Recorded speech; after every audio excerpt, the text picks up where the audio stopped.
All right, ladies and gentlemen, this is something truly special. This is an honor because this does not happen. He don't do interviews, but this is my OG right here, so he only doing this for me. Got him up early, all of that stuff, to come in here and have a close conversation on Nick Cannon Mornings. Birdman in the building, a.k.a. Stunner. Man, it's an honor and pleasure to have you on the show, man. Peace, King. Yeah. Now I got to get to it because, you know, obviously we super close.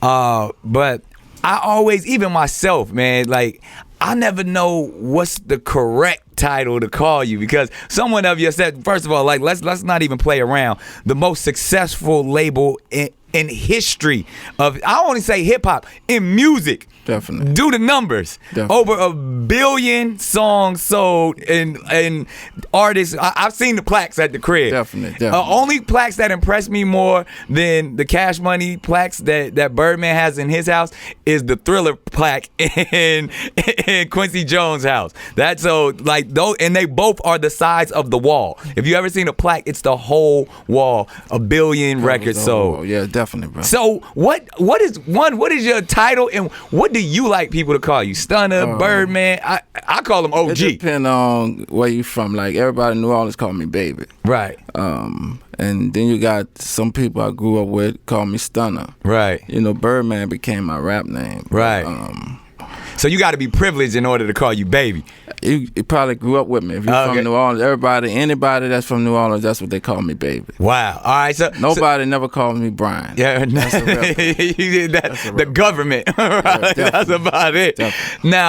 Now that's interesting that you say that about Baby, because the Baby is the hot name right now, whether it's Dub Baby, Lil Baby, you the original Baby. How do you feel about everybody using that term right now? I just think that probably something they grew up with, you know, just that name. And probably influenced by you. Possibly, yeah. In my case, you know, I was born without a name. So my mama named me Baby as a kid. So wow. I thought that was my real name. So, but to watch them young kids do their thing, man, that's what's up.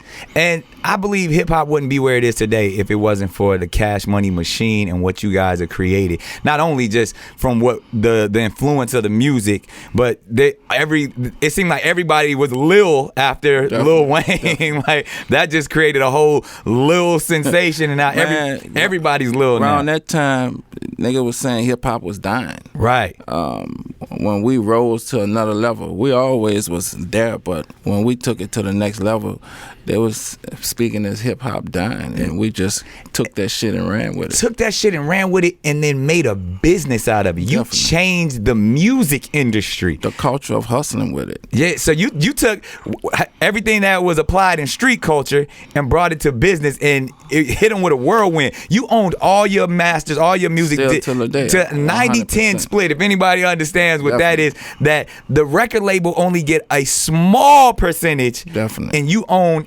everything. Definitely. How did you do that? Just coming with the street mentality, but I just felt like as a young man, you know, I lost so many people in my life, though. I didn't feel like a record label deserved to have something they didn't work hard for. Right. So, you know, we was already making millions of dollars independently before I even went to New York and signed the deal. So for me, it wasn't really about the money, because I was still doing my thing. We was making millions a month. So I wasn't willing to give up nothing. I think that was one of the smartest things I ever did. Brilliant. Definitely. Brilliant. And now Cash Money is stepping into the film game. Definitely. Cash Money Films. I had the honor and privilege to work with this brother, and we produced a film together that everybody is going to get an opportunity to see very soon, called She Ball. Not only is Birdman one of the financiers, we put up the bread together. Definitely. That's big. With ownership, I'm learning from my OG. Without a doubt. We put up the bread together. Then he acted in the movie too. Yeah.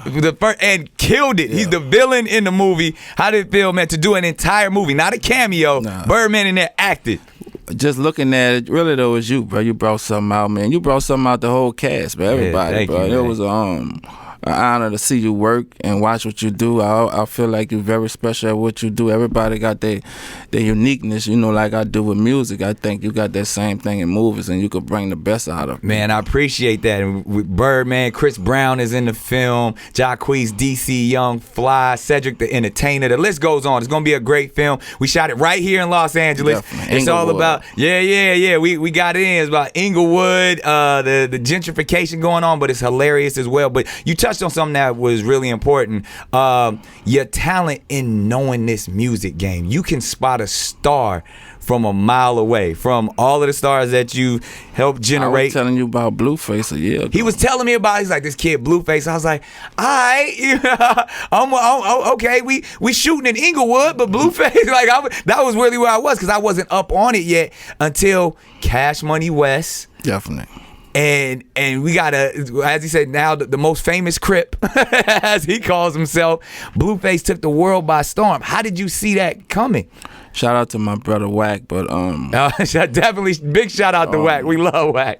We just saw something in the young man and just gave him the platform that we bring to the table, and it just took off. And the beautiful thing of, speaking of unity in our community specifically, to bring somebody from one side of the tracks and partner up and do business with somebody from the other side of the tracks, that says a lot about where hip hop has gone and where our culture as black men has gone, to where we don't let anything get in the way. We don't let anything compartmentalize us, one, from getting to that bag and getting to the money, but to show ourselves as kings, man. Was that a conscious effort to say, yo, I'm gonna take somebody who may be a Crip and is affiliated with this neighborhood, and I'm gonna have him managed by somebody who's affiliated with a different neighborhood? I didn't even look at it like that, bro. You know, really? Just being an older man, like, I just wanted to embrace Wack and empower him and let him can see already on the surface over here. Yeah. Embrace some of the young talent out here, because he definitely got an eye and a gift for it. So to me, it doesn't matter where you from or what you know, we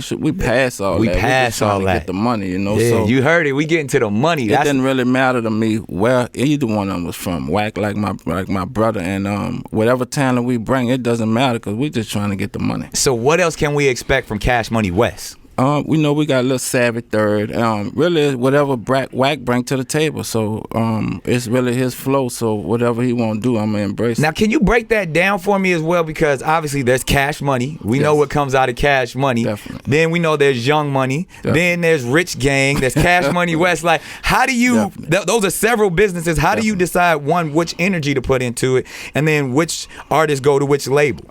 You know, Cash Money is the home. So all we really have on that is Wayne, Drake, and Nicki. Oh, those are the only three Cash Money artists. That's okay. The home. Okay. That's the big bag. He ran through those names real quick, but that's billions in there. Wayne, Jacquees is the only other artist on Cash Money. You know, Rich Gang is just something. So Jacquees is Cash Money too. Yeah. Okay, another superstar. So, and you know, Rich Gang is just something I started. Besides the Cash Money, I wanted to do something different. Right. Rich Gang was really about bringing the younger talent. That's why I went and embraced Thug. Yeah. So that's what that was about. And the Cash Money West, you know, I'm on the West Coast now, so I wanted to embrace talent over here. Since I was going to be over here, I wanted to just, you know, y'all got so much history over here. I wanted to come and make history again with some music. And you've been here for years and moving through LA and just had a solid reputation. Like on set, it was so lovely to see Birdman all over LA. We was in Inglewood, we was in South Central, we was down there off of Venice. Like we did it all, because the movie's all about LA.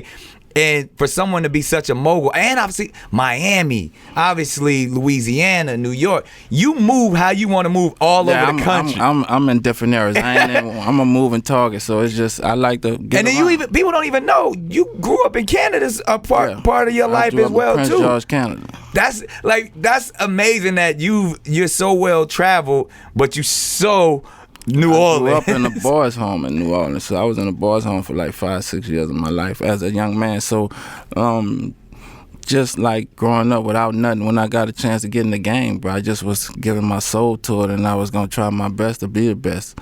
That's amazing. A true success story. And as somebody who's in the world of film and television, I always tell you this: your story has to be told. It has to be the most successful from rags to riches story that I've ever heard. Like we definitely hear about Jay becoming a billionaire, starting off as a drug dealer, but you was from the mud, the Definitely. dirt, no parents, no boys home, prison, all of that stuff, and to have the most successful record label of all time.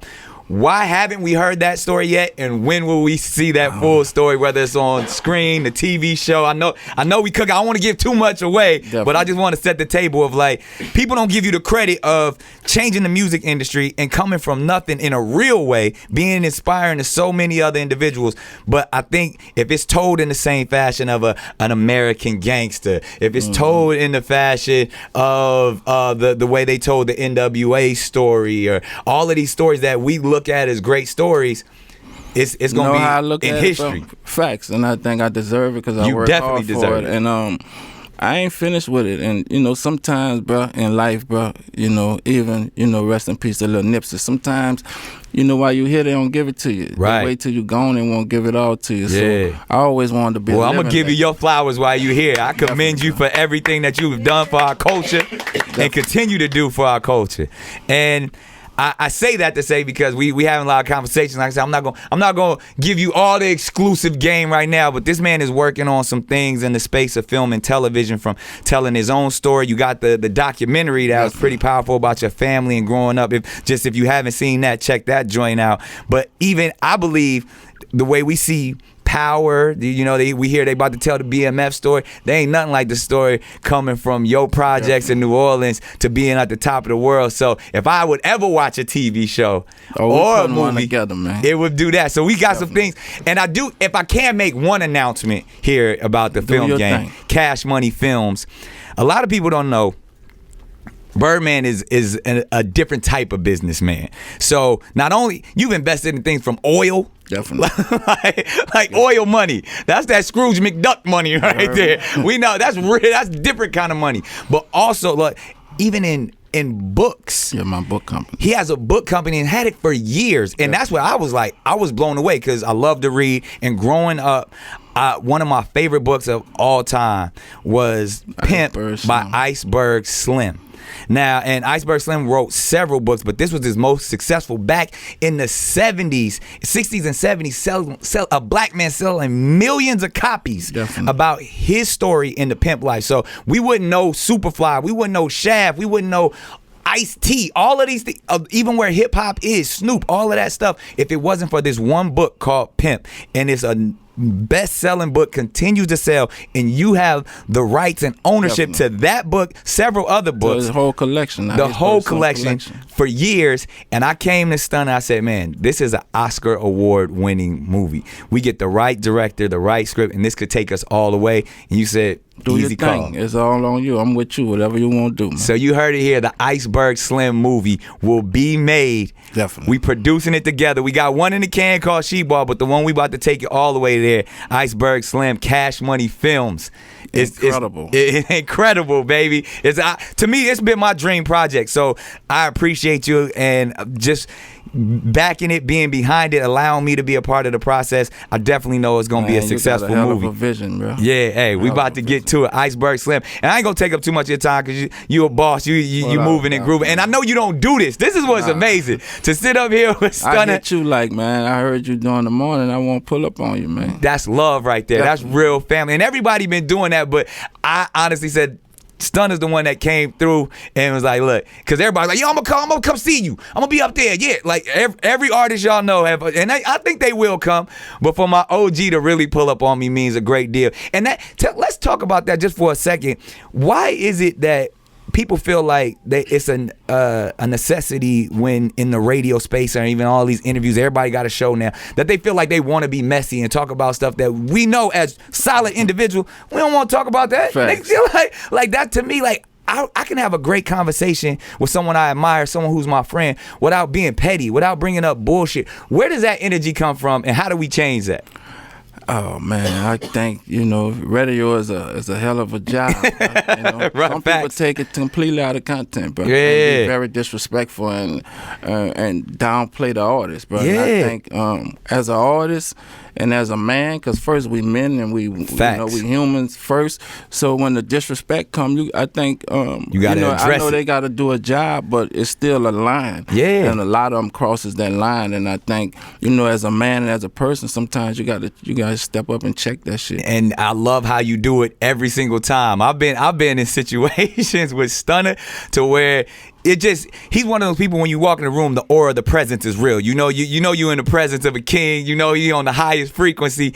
And if anybody is out of pocket, he won't even be paying attention and be like, he'll just talk. Yo, my man, put that down. Yo, and it's just like a boss is spoken. But we come with respect, bro. You right. know how I was raised, we give respect to, if it's ever disrespect, then it's fuck you. That's there how it we is. came up. So we match all energy up here. We match it we all. come just to do our job and go back home, bro. I love it. And that's how real kings operate. And I'm trying to, recondition mindsets in our community to where it don't gotta be about beef, it ain't gotta be about hate. I can get a bag, you can get a bag, we can get bags together. And I don't have to comment on you in your personal life in order to be successful. Like, I think hip hop right now is just the culture alone. It's never been this much money in the game ever. Facts. And you got a lot of people who don't fuck with each other, do fuck with each other, right, because of rapping and hip hop. Right. So I think it should really heading in a positive direction because really everybody getting money. And one of the reasons everybody getting money is because of you. Definitely. And they don't want to give you the respect of that for changing the game, for putting on so many different millionaires. You know what I do? I just keep running it up. There, as you should. As you should. Charge them to the game. I'm already over 400 billion streams, bro. Wow. My goal is to get 1 trillion streams. Talk. The goal is to get 1 trillion streams. I done did over 600 million on iTunes sales. Talk. And over 1 billion sales in music, and then made over 3 billion with Universal. So y'all see why I'm sitting next to this man and having this close conversation on Nick Cannon Mornings. I'm trying to soak up all of the game because he is truly a legend and he's not stopping at all by any means. Not no kind of way. I don't have no other life but this life. There it is. And speaking of not stopping and keep going, with the little thing we do on Nick Cannon Mornings, we gotta put you in the firing squad. I know you my OG and everything, but I'm best up because I'm shooting with the cannon. Yeah. Now, just whatever comes to your mind, say it, and then we're going to see how many of these we get through. But it's just like quick thoughts. First off, one thing the world doesn't know about you. Damn. I'm a simple nigga. I'm cool until you fuck with me. There it is. One thing I could say that the world may not know about Birdman is how solid and compassionate he is. Like, I've seen him really bend over backwards for people that he don't have to do it for. And you see the demeanor, like, cause it's real. Like you said, like he's definitely tough. But for somebody he really cares about, he gonna go all the way for you. I've experienced it personally.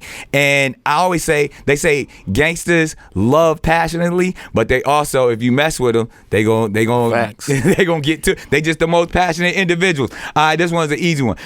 Rather be feared or loved? Both. There it is. There's favorite movie of all time. I'm big on Fred Sanford. What? Yeah. We gonna go all the way to Red Fox. Yeah, I'm big on Red Fox. Hey, that's it. Biggest guilty pleasure? Diamonds, I would say. Definitely. You definitely, y'all changed the whole game. Cats wasn't even wearing diamonds until y'all came. Diamonds, all that. That was a bling, all of that. So, most underrated artists from a mogul. I know you know all about it. Somebody that don't get the respect that they should get.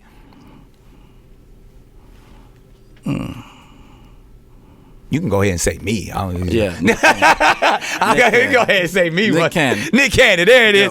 Best word that describes you? Money. There it is. Favorite cuss word?